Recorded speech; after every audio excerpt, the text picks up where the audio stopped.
Hello friends, welcome to our YouTube channel government exam insight.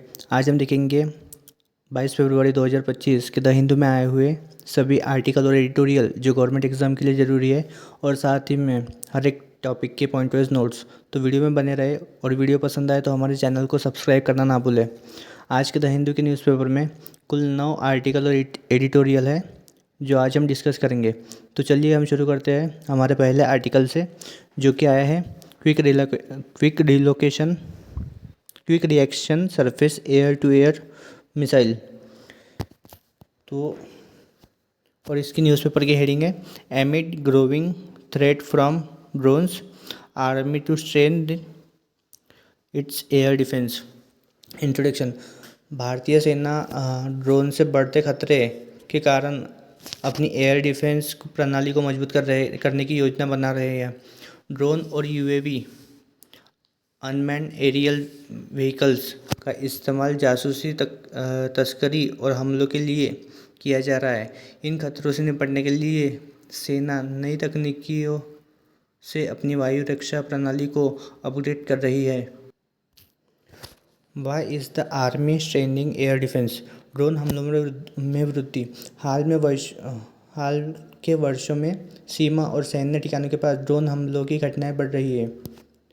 उदाहरण, जम्मू और कश्मीर में वायुसेना के बेस पर ड्रोन से विस्फोटक गिराए गए।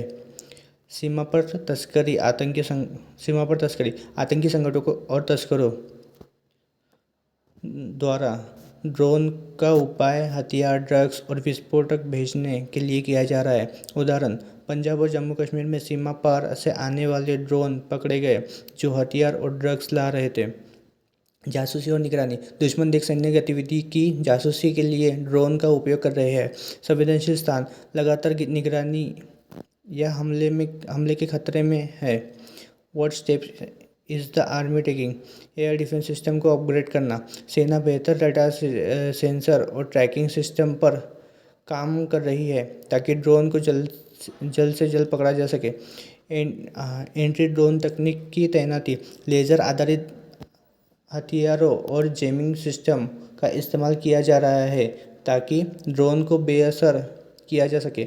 एआई और मशीन लर्निंग का उपयोग कर ड्रोन की हरकतों को ट्रैक कर और प्रिडिक्ट किया जा रहा है। अन्य सुरक्षा बलों के साथ सहयोग। सेना, वायुसेना, डीआरडीओ और अर्धसैनिक बलों के साथ मिलकर संयुक्त रक्षा रणनीति बना रही है। सैनिकों को ड्रोन युद्ध के लिए प्रशिक्षण देना। विशेष हथियारों का उपयोग कर सैनिकों को दुश्मन ड्रोन को पहचानने और नष्ट करने की ट्रेनिंग दी जा रही है। स्वदेशी तकनीक का उपयोग। भारत अब विदेशी तकनीक पर निर्भर रहने के बजाय अपने खुद के एंटी ड्रोन सिस्टम विकसित कर रहा है। Challenges in countering drone threat. छोटे आकार और तेज गति। ड्रोन छोटे होते हैं और निचली ऊंचाई पर उड़ सकते हैं, जिससे उन्हें पकड़ना मुश्किल हो जाता है। कम कीमत और आसान उपलब्धता। आतंकी संगठन आसानी से ड्रोन खरीद या संशोधित कर सकते हैं और उनका गलत उपयोग कर सकते हैं। लगातार निगरानी की आवश्यकता। सेना को 24 घंटे 7 दिन 24/7 निगरानी प्रणाली की ज़रूरत है ताकि ड्रोन हमलों और तस्करी को समय रहते रोका जा सके। कंक्लूजन। ड्रोन का बढ़ता उपयोग भारत के लिए एक बड़ा सुरक्षा खतरा बन चुका है। भारतीय सेना ड्रोन हमलों, तस्करी और जासूसी को रोकने के लिए तेजी से अपनी वायु रक्षा प्रणाली को मजबूत कर रही है। नई तकनीक, बेहतर प्रशिक्षण और स्वदेशी समाधान के जरिए भारत ड्रोन खतरों से निपटने में आगे बढ़ रहा है। तो इसके बाद बढ़ते हैं हमारे नेक्स्ट टॉपिक के ऊपर, जो कि है ऑलिव रिडली टर्टल्स। इसकी न्यूज़पेपर की हेडिंग है a record 6.5 lakh olive Odisha beach for mass nesting. तो देखते हैं क्या है। ऑलिव रिडले कछुए जो संकटग्रस्त प्रजाति है, इस साल उड़ीसा के ऋषिकुल्या समुद्र तट पर रिकॉर्ड संख्या में पहुँचे हैं। करीब 6.5 लाख कछुए अंडे देने आए हैं, जो हाल के वर्षों में सबसे ज़्यादा है। इस वार्षिक घटना को अरीबाड़ा कहा जाता है, जो एक स्पेनिश शब्द है और इसका मतलब है समुद्र से भारी संख्या में आगमन। What exactly happened? यह कहाँ हुआ? यह घटना ऋषिकुल्या रुकेरी में हुई, जो उड़ीसा में ओलिव रिडले कछुओं के सबसे बड़े घोंसला बनाने वाले स्थलों में से एक है। अन्य प्रमुख स्थान गहिरमाथा समुद्र तट और देवी नदी का मुहाना। इसमें कौन कौन शामिल था? ओलिव रिडले कछुए, ये समुद्री कछुए अंडे देने के लिए पहुँचे हैं। वन विभाग और वन्यजीव अधिकारी, इन्होंने कछुओं की निगरानी और सुरक्षा की। स्थानीय मछुआरे और पर्यावरण संरक्षक, इन्होंने कछुओं को बचाने के लिए समुद्र में शोर और गतिविधियों को सीमित किया। अब कब हुआ? फरवरी 2024 में सामूहिक अंडे देने के लिए प्रक्रिया शुरू हुई, जो लगभग एक हफ्ते तक चली। यह हर साल फरवरी और मार्च के बीच होता है। कितने कछुए आए? 6.5 लाख कछुए अंडे देने आए, जो हाल के वर्षों में सबसे ज़्यादा संख्या है। पिछले साल यह संख्या 5.1 लाख थी। Why is this important? Olive ridley कछुए संकटग्रस्त प्रजाति। IUCN के अनुसार ये वल्नरेबल श्रेणी में आते हैं। खतरे: मछली पकड़ने के जाल में आवास की बर्बादी और जलवायु परिवर्तन। उड़ीसा एक प्रमुख घोंसला स्थल है। उड़ीसा में दुनिया के सबसे महत्वपूर्ण समुद्री कछुए के घोंसले स्थलों में से एक है। संरक्षण प्रयासों से सुरक्षित घोंसला बनाने वाले स्थानों की संख्या बढ़ रही है। सामूहिक अंडे देना जीवित रहने के लिए जरूरी है। हर कछुआ लगभग 100 अंडे देता है, लेकिन बहुत कम बच्चे जीवित बचते हैं, क्योंकि कई शिकारियों द्वारा खा लिए जाते हैं। अधिक अंडे देने से प्रजाति में बचने की संभावना बढ़ जाती है। How did the authorities protect the turtles? अंडे देने वाले क्षेत्रों के पास मछली पकड़ने पर प्रतिबंध। कछुओं की अनजाने से मौत से बचाने के लिए उड़ीसा तट पर मछली पकड़ने पर रोक लगाई गई। गश्त और सुरक्षा व्यवस्था: वन्यजीव अधिकारी और वन रक्षक समुद्र तट पर लगातार निगरानी कर रहे हैं, ताकि शिकार और अन्य खतरों से बचाया जा सके। सुरक्षित हैचरियों का निर्माण: कुछ अंडों को सुरक्षित जगहों पर रखा गया ताकि उनकी जीवित रहने की संभावना बढ़े। स्थानीय समुदाय की भागीदारी: मछुआरों और स्थानीय लोगों को जागरूक किया गया कि वे कछुओं को घोंसला बनाने के दौरान परेशान न करें। Challenges for the olive Ridley turtles: शिकारी और जलवायु परिवर्तन। अंडों और नवजात कछुओं को पक्षी, केकड़े और जंगली जानवर खा जाते हैं। समुद्र का बढ़ता जल स्तर और प्रदूषण घोंसला बनाने वाले स्थानों को नष्ट कर रहा है। मछली पकड़ने के जाल में फंसकर मौत: कई कछुए गलती से मछली पकड़ने के जाल में फंस जाते हैं और डूबकर मर जाते हैं। इसके समाधान के लिए TED टर्टल एक्सक्लूडर डिवाइस का उपयोग किया जा रहा है, इससे कछुए सुरक्षित निकल सके। कंक्लूजन: 6.5 लाख ओलिव रिडले कछुओं का उड़ीसा आना संरक्षण के लिए एक सकारात्मक संकेत है। सख्त सुरक्षा उपायों और स्थानीय लोगों की भागीदारी से घोंसला बनाने वाले कछुओं की संख्या बढ़ रही है। बेहतर संरक्षण और सुरक्षित हैचरियों के माध्यम से नवजात कछुओं के जीवित बचने की संभावना को और बढ़ाने की ज़रूरत है। इसके बाद हम बढ़ते हैं हमारे नेक्स्ट टॉपिक के ऊपर, जो कि है converting court case backlogs into treasure troves. इसकी न्यूज़पेपर की हेडिंग है कन्वर्टिंग कोर्ट केस, हाँ वही सेम है। उसके बाद हम ये देखते हैं क्या है। तो इंट्रोडक्शन: भारत की अदालतों में लाखों केस लंबित पड़े हैं, जिनमें से कुछ दशकों पुराने हैं।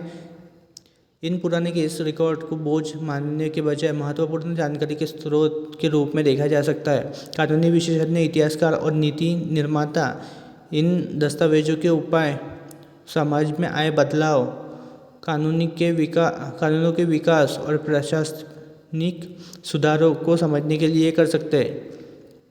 What exactly happen? समस्या क्या है? भारतीय अदालतों में करोड़ों केस पेंडिंग हैं, जिनमें कई ऐतिहासिक, सामाजिक और कानूनी जानकारियाँ छिपी है। सिर्फ पुराने केस निपटाने के बजाय अब इन्हें महत्वपूर्ण सूचनाओं का भंडार माना जा रहा है। इसमें कौन शामिल है? न्यायपालिका और कानूनी विशेषज्ञ पुराने केस रिकॉर्ड को डिजिटलाइज और विश्लेषण कर रहे हैं। इतिहासकार और शोधकर्ता बीते समय के कानून, नीतियों और घटनाओं को समझने के लिए कई केस फाइलों का अध्ययन कर रहे हैं। सरकार और नीति निर्माता पुराने मामलों से सीख लेकर नए कानूनों और प्रशासनिक सुधारों पर काम कर रहे हैं। यह कहा हो रहा है सुप्रीम कोर्ट और विभिन्न हाई कोर्ट्स में कुछ राज्य अदालतें पुराने केस को डिजिटाइज और विश्लेषण करने की पहल कर रही है। यह क्यों महत्वपूर्ण है? पुराने केसों को सिर्फ बंद करने के बजाय अब उन्हें ज्ञान के खजाने के रूप में देखा जा रहा है। ये केस समाज में आए बदलाव, कानूनों में हुए सुधार और ऐतिहासिक फैसलों को दर्शाते हैं। Why court backlogs can be valuable. ऐतिहासिक जानकारी पुराने कोर्ट केस समाज में हुए बदलाव, अधिकारों और न्याय प्रणाली के विकास को दिखाते हैं। उदाहरण, भूमि विवाद, महिलाओं के अधिकार या जातीय भेदभाव से जुड़े केस समाज की प्रगति को दर्शाते हैं। कानूनों का विकास, पुराने फैसले यह बताते हैं कि समय के साथ कानून कैसे बदले हैं। उदाहरण, समलैंगिक अधिकार, LGBTQ+ या मृत्युदंड से जुड़े केस न्यायपालिका के बदलते दृष्टिकोण को दिखाते हैं। नीतियाँ और प्रशासनिक सुधार, सरकार केस के पैटर्न का अध्ययन करके अपनी नीतियाँ और कानूनों में सुधार कर सकती है। उदाहरण, यदि कई केस भूमि अधिग्रहण विवादों से जुड़े हैं तो भूमि कानूनों में बदलाव किया जा सकता है। न्यायिक सुधार, अदालत यह पहचान सकती है कि किन कारणों से केस में देरी होती है और प्रक्रियाओं को तेज कर सकती है। उदाहरण, यदि किसी खास प्रकार के केस अधिक समय लेते हैं तो न्याय प्रणाली में सुधार किया जा सकता है। How are authorities handling this? पुराने केस रिकॉर्ड्स का डिजिटीकरण, अदालतें पुराने केस फाइलों को स्कैन करके डिजिटल रूप में संग्रहित कर रही है ताकि उन्हें आसानी से एक्सेस किया जा सके। आर्टिफिशियल इंटेलिजेंस का उपयोग, AI टूल्स की मदद से पुराने फैसलों का महत्वपूर्ण विश्लेषण किया जा रहा है और महत्वपूर्ण जानकारी निकाली जा रही है। विश्वविद्यालय और शोध संस्थानों के साथ सहयोग, कानूनी विश्लेषण और शोधकर्ता अदालत के साथ मिलकर पुराने केसों का अध्ययन कर रहे हैं ताकि समाज और कानूनी के विकास की जानकारी मिल सके। कानूनी शिक्षा और जन जागरूकता, कानून के छात्रों और शोधकर्ताओं को प्रोत्साहित किया जा रहा है कि वे पुराने केसों का अध्ययन करें और उनसे सीखें। Challenges in implementing this idea, केसों की बहुत बड़ी संख्या, लाखों केस लंबित है जिससे हर एक रिकॉर्ड को गहराई से पढ़ना और विश्लेषण करना कठिन हो जाता है। डिजिटलीकरण की कमी, अब भी कई पुराने केस पेपर फाइलों में हैं जिन्हें डिजिटलाइज करना बाकी है। विशेषज्ञों की जरूरत, न्यायपालिका को इतिहासकारों, कानूनी शोधकर्ताओं और डेटा विश्लेषकों की ज़रूरत है ताकि वे इन केसों को सही से समझ सकें। कंक्लूजन, अदालतों में लंबित मामलों को सिर्फ बोझ न मानकर उन्हें ऐतिहासिक और कानूनी ज्ञान का खजाना समझना चाहिए। डिजिटलीकरण, आर्टिफिशियल इंटेलिजेंस और शोध कार्यों के माध्यम से भारत अपने कानूनी रिकॉर्ड्स को एक मूल्यवान संसाधन में बदल सकता है। यदि इन केसों का सही तरीके से उपयोग किया जाए तो भविष्य में बेहतर कानून, प्रशासनिक सुधार और तेज न्याय प्रणाली की नींव रखी जा सकती है। तो इसके बाद हम बढ़ते हैं हमारे नेक्स्ट टॉपिक के ऊपर, जो कि है उत्तराखंड पर्सनल डिटेल्स। और इसकी न्यूज़पेपर की हेडिंग है Uttarakhand to tell high court why it sought personal details to register live in this ties. तो देखते क्या है। इंट्रोडक्शन, उत्तराखंड सरकार ने लिव इन रिलेशनशिप में रहने वाले जोड़ों के लिए रजिस्ट्रेशन अनिवार्य कराया है। इस फैसले के पर विवाद शुरू हो गया है और अब उत्तराखंड हाई कोर्ट ने सरकार से इस नियम का कारण बताने को कहा है। कुछ लोग इसे प्राइवेसी का उल्लंघन मान रहे हैं, जबकि सरकार का कहना है कि यह सुरक्षा और कानूनी स्पष्टता के लिए ज़रूरी है। What exactly happen, who is involve. Uttarakhand सरकार लिव इन जोड़ों के लिए रजिस्ट्रेशन अनिवार्य करने वाला नियम लागू किया है। हाई कोर्ट सरकार से पूछा कि यह नियम क्यों जरूरी है।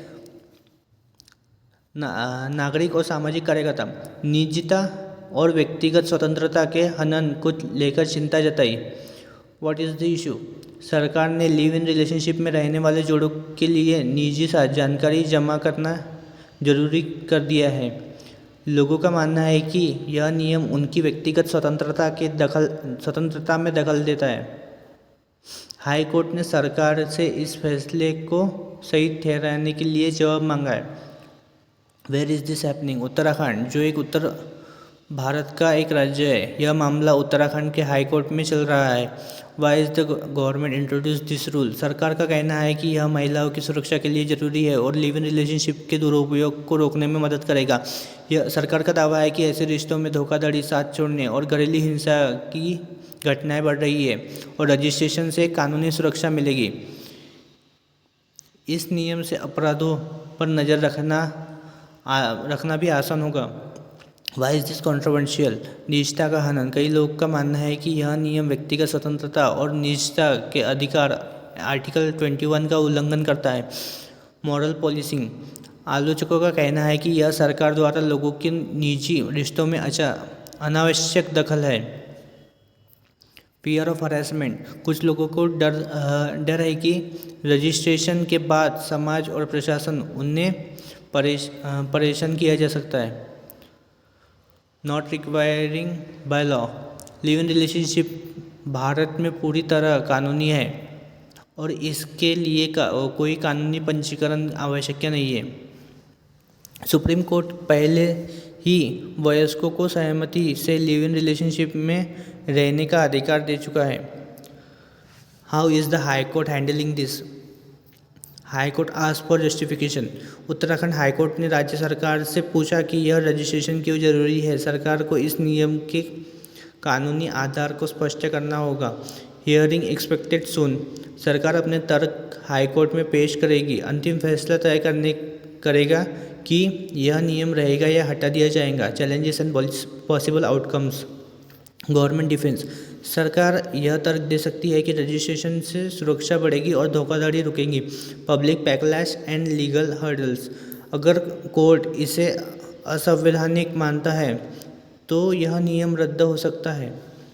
Potential for misuse. अगर यह नियम लागू हुआ तो इसका इस्तेमाल सामाजिक या धार्मिक आधार पर लोगों को टारगेट करने के लिए किया जा सकता है। कंक्लूजन।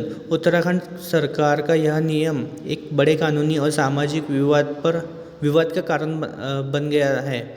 हाई कोर्ट यह सुनिश्चित कर रहा है कि यह कानून नागरिकों की निजता का उल्लंघन न करे। अंतिम फैसला यह तय करेगा कि सरकार व्यक्तिगत रिश्तों में कितना दखल दे सकती है। इसके बाद हम बढ़ते हैं हमारे नेक्स्ट टॉपिक के ऊपर, जो कि है मिनी अरब समिट गाज़ा क्राइसिस। और इसकी न्यूज़पेपर की हेडिंग है mini Arab summit seek United position on Gaza crisis. तो देखते हैं इंट्रोडक्शन। गाज़ा क्राइसिस पर चर्चा करने के लिए एक मिनी अरब समिट आयोजित किया है। कई अरब देशों ने इजराइल के अटैक और ह्यूमैनिटेरियन स्थिति पर चर्चा करने के लिए भाग लिया है। उद्देश्य यह था कि अरब देश मिलकर एक मजबूत और संयुक्त रिस्पॉन्स दें। What exactly happen. Where did it happen. यह समिट इजिप्ट में हुआ, जहाँ प्रमुख अरब लीडर्स ने भाग लिया। Who was involve. Egypt, Jordan, Saudi Arabia, UAE and Qatar सहित कई अरब देशों के लीडर्स। पैलेस्टीनियन रिप्रेजेंटेशन भी शामिल हुए ताकि गाज़ा में हो रही परेशानियों का सामने रखा जा सके। इजराइल इस मीटिंग में शामिल नहीं था। What was discuss. Humanitarian crisis in Gaza. आम नागरिकों की बढ़ती मौतें, खाने पीने की चीज़ों और दवाइयों की कमी पर चर्चा हुई। Condemnation of Israeli action. ज़्यादातर देशों ने गाज़ा पर इजरायली मिलिट्री अटैक की आलोचना की। Call for a case fire, खून खराबा रोकने के लिए तुरंत युद्ध विराम की अपील की गई। Role of international committee, United Nation, United State और यूरोपियन नेशन के पीस के दबाव डालने को कहा गया। सपोर्ट फॉर पैलेस्टीनियन कॉज, अरब देशों ने पैलेस्टीनियन को एक इंडिपेंडेंट नेशन बनाने के सपोर्ट को दोहराया। Why is this important, Gaza crisis में हज़ारों लोग मारे जा चुके हैं और बड़े पैमाने पर तबाही हो रही है। अगर अरब देश एकजुट होकर रिस्पॉन्स देते हैं तो इससे इंटरनेशनल ऑर्गेनाइजेशन पर दबाव बढ़ सकता है। यह क्राइसिस रीजनल स्टेबिलिटी को प्रभावित कर सकता है और पूरे मिडल ईस्ट में बड़े वार का कारण बन सकता है। Why is there a need for a united Arab position, strong political influence, यदि अरब देश एक साथ बोले तो वे यूएस, यूएन और ईयू के जैसे बड़े पावर्स को इफेक्टिव एक्शन के लिए मजबूर कर सकते हैं। ह्यूमैनिटेरियन कंसर्न, गाज़ा में हेल्थ केयर सिस्टम पूरी तरह ठप हो चुकी है। अरब देश वहां रिलीफ मटेरियल भेजना चाहते हैं। अवॉइडिंग डिवीज़न अमॉन्ग अरब स्टेट, कुछ अरब देशों के इजराइल के साथ डिप्लोमेटिक टाइज है जबकि कुछ पूरी तरह विरोधी है। एकजुट स्टांस अपनाने से अरब यूनिटी बन सकती है। प्रेशर ऑन इजराइल, यदि अरब देश कलेक्टिवली कड़े कदम उठाते हैं तो इजराइल पर डिप्लोमेटिक और इकोनॉमिक प्रेशर बढ़ सकता है। What steps are being considered? Demanding an immediate ceasefire. अरब लीडर्स इजराइल से मिलिट्री ऑपरेशन रोकने की अपील कर रहे हैं। Increasing humanitarian aid to Gaza, Qatar और यूएई जैसे देश डिस्पैच पैलेस्टीनियन के लिए अधिक एड भेजने का वादा कर रहे हैं। Diplomatic pressure on the US and UN security council और वेस्टर्न नेशन के से पीस टॉक्स में मेडिटेशन की मांग की जा रही है। एक्सप्लोरिंग सैंक्शन ऑन इजराइल, कुछ अरब देश इजराइल के खिलाफ इकोनॉमिक और डिप्लोमेटिक एक्शन लेने पर विचार कर रहे हैं। Challenges in forming United stand, different Arab interest, UAE और बहरीन जैसे कुछ देश इजराइल के साथ डिप्लोमेटिक रिलेशन है जबकि ईरान और सीरिया जैसे देश पूरी तरह विरोधी है। इससे एकजुट डिसीजन लेना मुश्किल हो जाता है। यूएस एंड वेस्टर्न इन्फ्लुएंस, कई अरब देश सिक्योरिटी और ट्रेड के लिए यूएस पर डिपेंडेंट है और इजराइल के खिलाफ स्ट्रांग स्टांस लेने से उनके वेस्टर्न रिलेशन प्रभावित हो सकते हैं। रिस्क ऑफ वाइडर कॉन्फ्लिक्ट, कुछ लोगों को डर है कि मिलिट्री टेंशन बढ़ने से पूरा मिडल ईस्ट वॉर में उलझ सकता है जिससे लेबनान का हिजबुल्लाह जैसे ग्रुप्स भी शामिल हो सकते हैं। कंक्लूजन, इस मिनी अरब समिट का उद्देश्य अरब देशों को एक साथ लाकर गाजा क्राइसिस पर कलेक्टिवली रिस्पॉन्स देना था। लीडर्स ने इजरायली एक्शन की निंदा की और तुरंत सीज फायर की डिमांड की। हालांकि चैलेंजेस एग्जिस्ट करते हैं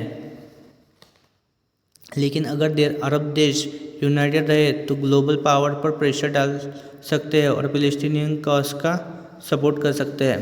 तो इसके बाद हम बढ़ते हैं हमारे नेक्स्ट टॉपिक के ऊपर जो कि है आरबीआई लिक्विडिटी, और इसके न्यूज़पेपर की हेडिंग है RBI to infuse liquidity via $10 billion USD to INR swap deal. तो देखते क्या है। इंट्रोडक्शन, भारतीय रिजर्व बैंक ने $10 अरब USD to INR swap deal की घोषणा की है। इसका उद्देश्य बैंकिंग सिस्टम में नकदी लिक्विडिटी बढ़ाना और वित्तीय संचालन को सुचारू बनाए रखना। यह सौदा नकदी प्रवाह को नियंत्रित करने, रुपये को स्थिर करने और आर्थिक विकास को समर्थन देने में मदद करेगा। What exactly happen, who is involve? RBI, यह सौदा करने वाला केंद्रीय बैंक, भारत के बैंक जिन्हें इस सौदे से अधिक नकदी मिलेगी, वित्तीय बाजार और निवेशक। इस सौदे से विदेशी मुद्रा बाजार, ब्याज दरों और रुपयों की स्थिरता पर असर पड़ेगा। What is a USD INR swap deal? RBI बैंकों को $10 लाख अरब अमेरिकी डॉलर से बेचेगा और बदले में उतनी ही भारतीय मुद्रा प्राप्त करेगा। बाद में आरबीआई $19 को एक तय एक्सचेंज रेट पर बैंकों से वापस खरीदेगा। यह सौदा बाजार में नकदी की कमी होने पर किया जाता है ताकि आर्थिक स्थिरता बनी रहे। Why is RBI doing this? Banking system में नकदी बढ़ाना, इससे बैंकों के पास अधिक धन होगा जिससे वे अधिक ऋण दे सकेंगे। रुपयों की अस्थिरता को नियंत्रित करना, आईएनआर और यूएसडी का विनिमय दर व्यापार और विदेशी निवेश के लिए महत्वपूर्ण है।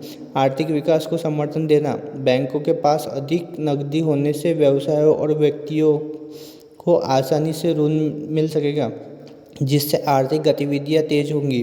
वित्तीय बाजार को स्थिर करना, इससे ब्याज दरों में अचानक उतार चढ़ाव से बचा जा सकता है और वित्तीय प्रणाली संतुलित बनी रहेगी। Where is this happening? यह सौदा आरबीआई के विदेशी मुद्रा संचालन के तहत भारतीय बैंकों के साथ किया जाएगा।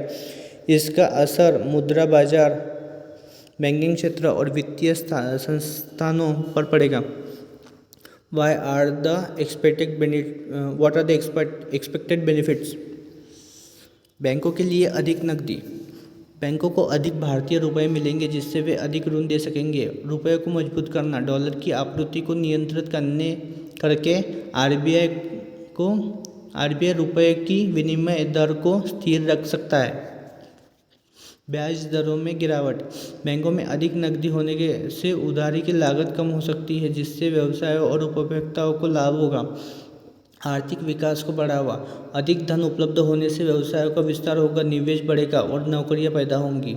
नकदी संकट से बचाव, यह सुनिश्चित करेगा कि बैंकों को अचानक नकदी की कमी न हो, खासकर वैश्विक वित्तीय अनिश्चितता के समय। पॉसिबल चैलेंजेस एंड रिस्क, विदेशी मुद्रा भंडार पर प्रभाव, आरबीआई ने अपनी विदेशी मुद्रा भंडार से $10 अरब का उपयोग करेगा जिससे भारत का फॉरेक्स कुशन कम हो सकता है। इन्फ्लेशन का खतरा, अधिक नकदी बाजार में आने से महंगाई बढ़ सकती है। वैश्विक आर्थिक अनिश्चितता, अगर वैश्विक वित्तीय बाजार अस्थिर हो जाते हैं तो आरबीआई को अपनी रणनीति जल्दी बदलनी पड़ सकती है।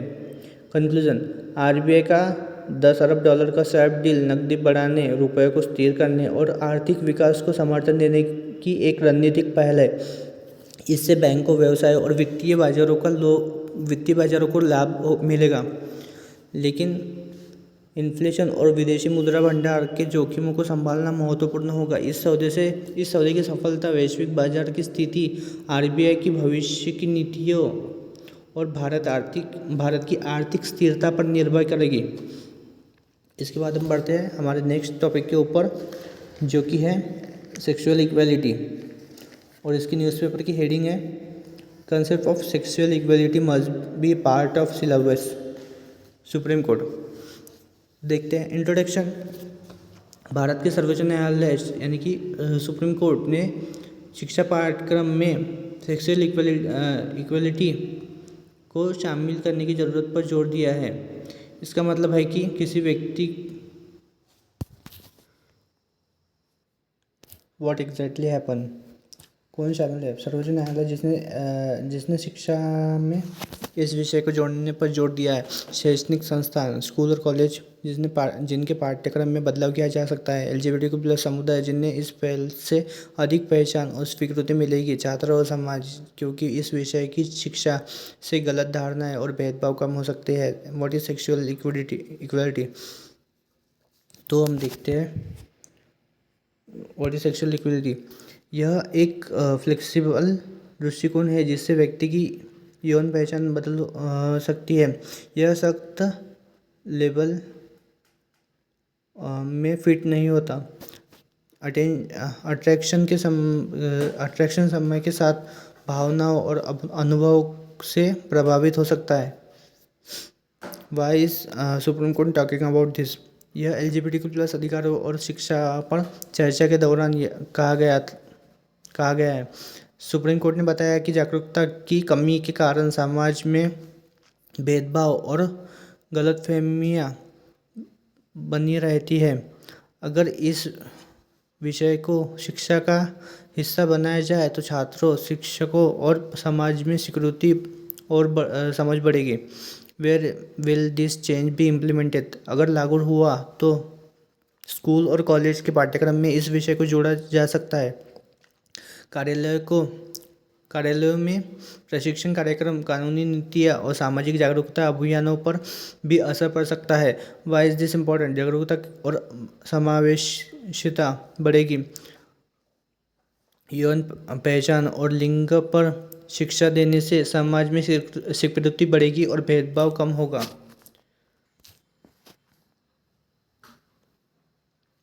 LGBTQ+ समुदाय को समर्थन मिलेगा। जो लोग पारंपरिक श्रेणियों में फिट नहीं होते उनके लिए सुरक्षित और समझदार माहौल बनेगा। मानसिकता स्वास्थ्य में सुधार होगा। पहचान को लेकर संघर्ष करने वाले लोग मानसिकता दबाव का सामना करते हैं। शिक्षा के माध्यम से जागरूकता बढ़ेगी और भेदभाव कम होगा, जिससे मानसिक तनाव घटेगा। वैश्विक रुझानों के अनुरूप कदम। कई पश्चिमी देशों ने पहले ही अपने शिक्षा सिस्टम में यौन और लिंग विविधता पर पाठ शामिल कर दिए हैं। खुले विचार विमर्श को बढ़ावा मिलेगा। इससे समाज में यौन पहचान और व्यक्तिगत पहचान पर खुली चर्चा को प्रोत्साहन मिलेगा, जिससे समाज अधिक प्रगतिशील बनेगा। इसके बाद हम देखते हैं पॉसिबल चैलेंजेस एंड कंसर्न। सामाजिक और धार्मिक विरोध। कुछ पारंपरिक समूह के इसे सांस्कृतिक और धार्मिक मूल्यों के खिलाफ मान सकते हैं। Implementation issue. शिक्षकों की कमी और संसाधनों की दिक्कत के कारण इसे स्कूलों में सही तरीके से लागू करना मुश्किल हो सकता है। Backlash from conservative groups. कुछ सामाजिक वर्ग इसे विवादास्पद और अनावश्यक मानकर इसका विरोध कर सकते हैं। कंक्लूजन। सुप्रीम कोर्ट का यह बयान यौन पहचान और लिंग विविधता को लेकर अधिक स्वीकृति और जागरूकता बढ़ाने की दिशा में एक महत्वपूर्ण कदम है। अगर इसे लागू किया गया तो यह भेदभाव को कम करेगा, LGBTQ+ अधिकारों को समर्थन देगा और समाज को अधिक शिक्षित और स्वीकार्य बनाएगा। हालांकि इसे सफलतापूर्वक लागू करने के लिए उचित जागरूकता अभियानों और शिक्षण व्यवस्था की जरूरत होगी, ताकि विरोध और चुनौतियों को दूर किया जा सके। इसके बाद हम बढ़ते हैं हमारे नेक्स्ट टॉपिक के ऊपर, जो कि है NMC's डिसेबल कैंडिडेट। और इसकी न्यूज़पेपर की हेडिंग है NMC's guideline for disable candidate arbitrary rules supreme court. तो देखते हैं क्या इंट्रोडक्शन। सुप्रीम कोर्ट ने नेशनल मेडिकल कमीशन द्वारा विकलांग छात्रों के लिए बनाए गए नियमों को अनुचित और गलत ठहराया। NMC ने दिव्यांग छात्रों के लिए कुछ सख्त पात्रता नियम बनाए थे, जिससे उनके लिए मेडिकल शिक्षा पाना मुश्किल हो गया था। सुप्रीम कोर्ट ने इन नियमों को भेदभावपूर्ण बताया और कहा कि यह दिव्यांग छात्रों के साथ अन्याय है। What exactly happen? कौन शामिल है सुप्रीम कोर्ट ने जिसने NMC के नियमों को गलत ठहराया? नेशनल मेडिकल कमीशन मेडिकल शिक्षा के लिए नियम बनाने वाली संस्था, जिनका दिव्यांग छात्र PWD जिनका मेडिकल कॉलेज में प्रवेश इन नियमों के कारण मुश्किल हो गया था। मेडिकल कॉलेज और संस्था जो NMC के नियमों के अनुसार ही दाखिला देते हैं। What were the NMC's guideline? NMC ने दिव्यांग छात्रों के लिए सख्त शर्त रखी थी। यदि किसी छात्र की शारीरिक अक्षमता एक तय सीमा से अधिक थी तो उसे मेडिकल कोर्स में दाखिला नहीं दिया जाता था। ये नियम इतने सख्त थे कि कई दिव्यांग छात्रों के लिए MBBS और अन्य मेडिकल डिग्री करना लगभग असंभव हो गया था। What did the supreme court से? सुप्रीम कोर्ट ने इन नियमों को अन्यायपूर्ण और भेदभावपूर्ण बताया। कोर्ट ने NMC की आलोचना की। उसने विशेषज्ञों से सलाह नहीं ली और न ही आधुनिक सहायक असिस्टेंट टेक्नोलॉजीज को ध्यान में रखा। सुप्रीम कोर्ट ने कहा कि सभी छात्रों को समान अवसर मिलने चाहिए, चाहे वे दिव्यांग हो या ना हो। कोर्ट ने यह भी कहा था कि मेडिकल शिक्षा इंक्लूसिव होनी चाहिए और किसी की विकलांगता के आधार पर भेदभाव नहीं होना चाहिए। Why is this important? इस फैसले से मेडिकल एडमिशन की प्रक्रिया को अधिक न्यायसंगत बनाया जाएगा। दिव्यांग छात्रों को मेडिकल क्षेत्र में अपना करियर बनाने का पूरा अधिकार मिलेगा। यह पुराने नियमों को चुनौती देगा और समावेशी शिक्षा नीतियों को बढ़ावा देता है। Impact of the supreme court decision. दिव्यांग छात्रों के लिए अधिक अवसर। जो छात्र पहले प्रवेश नहीं ले पा रहे थे, अब वे मेडिकल शिक्षा हासिल कर सकते हैं। समावेशी शिक्षा को बढ़ावा। मेडिकल कॉलेजों को अधिक सुलभ बनाना होगा और पीडब्ल्यूडी छात्रों को जरूरी सुविधाएं देनी होगी। भेदभाव को रोका जाएगा। सुप्रीम कोर्ट के फैसले से यह सुनिश्चित होगा कि प्रवेश नियम समकक्षता के आधार पर तय हो, न कि सिर्फ शारीरिक सीमाओं के आधार पर। नीतियों में सुधार की जरूरत। अब एनएमसी को अपने नियमों को आधुनिक तकनीक और सहायक उपकरणों के अनुसार संशोधित करना होगा। Possible challenges and concern. लागू करने में मुश्किलें। मेडिकल कॉलेजों को अपने बुनियादी ढांचे में बदलाव करने की ज़रूरत होगी ताकि दिव्यांग छात्रों को बेहतर सुविधाएं मिल सके। नए नियमों की ज़रूरत। अब एनएमसी को नए और अधिक न्यायसंगत नियम बनाने होंगे जो शिक्षा की गुणवत्ता बनाए रखते हुए समावेशिता को बढ़ावा देंगे। कुछ संस्थानों से विरोध। कुछ पारंपरिक मेडिकल विशेषज्ञ और संस्थानें इन बदलावों का विरोध कर सकते हैं क्योंकि उन्हें डर हो सकता है कि इससे मेडिकल शिक्षा का स्तर गिर जाएगा। कंक्लूजन। सुप्रीम कोर्ट का यह फैसला दिव्यांग छात्रों के लिए एक बड़ी जीत है जिससे उन्हें मेडिकल शिक्षा में समान अधिकार मिलेंगे। एनएमसी के सख्त नियमों को अनुचित बताया गया और कोर्ट ने अधिक न्यायसंगत नीतियाँ बनाने का आदेश दिया है। अब मेडिकल संस्थानों और नीति निर्माताओं को मिलकर एक ऐसा सिस्टम बनाना होगा जो सभी छात्रों के लिए समान और समावेशी हो। इसके बाद हम बढ़ते हैं हमारे लास्ट टॉपिक जो भी है US visit, industry, business. Bharat और अमेरिका के बीच और इसकी न्यूज़पेपर की हेडिंग है the US visit view through industry businesses. तो देखते परिचय इंट्रोडक्शन। भारत और अमेरिका के बीच एक महत्वपूर्ण बैठक हुई जिसे व्यापार और उद्योग जगत ने करीब से देखा। यह बैठक आर्थिक सहयोग, व्यापार समझौता, निवेश और टेक्नोलॉजी साझेदारी पर केंद्रित थी। इसका मुख्य उद्देश्य दोनों देशों के उद्योगों के लिए नए अवसर पैदा करना और व्यापारिक रिश्ते को मजबूत बनाना था। क्या हुआ? कौन शामिल थे? भारत और अमेरिका के शीर्ष सरकारी अधिकारी जो व्यापार नीतियों पर चर्चा कर रहे थे। बड़े उद्योगपति और सीईओ जो निवेश और साझेदारी के एक नए मौके की तलाश रहे थे।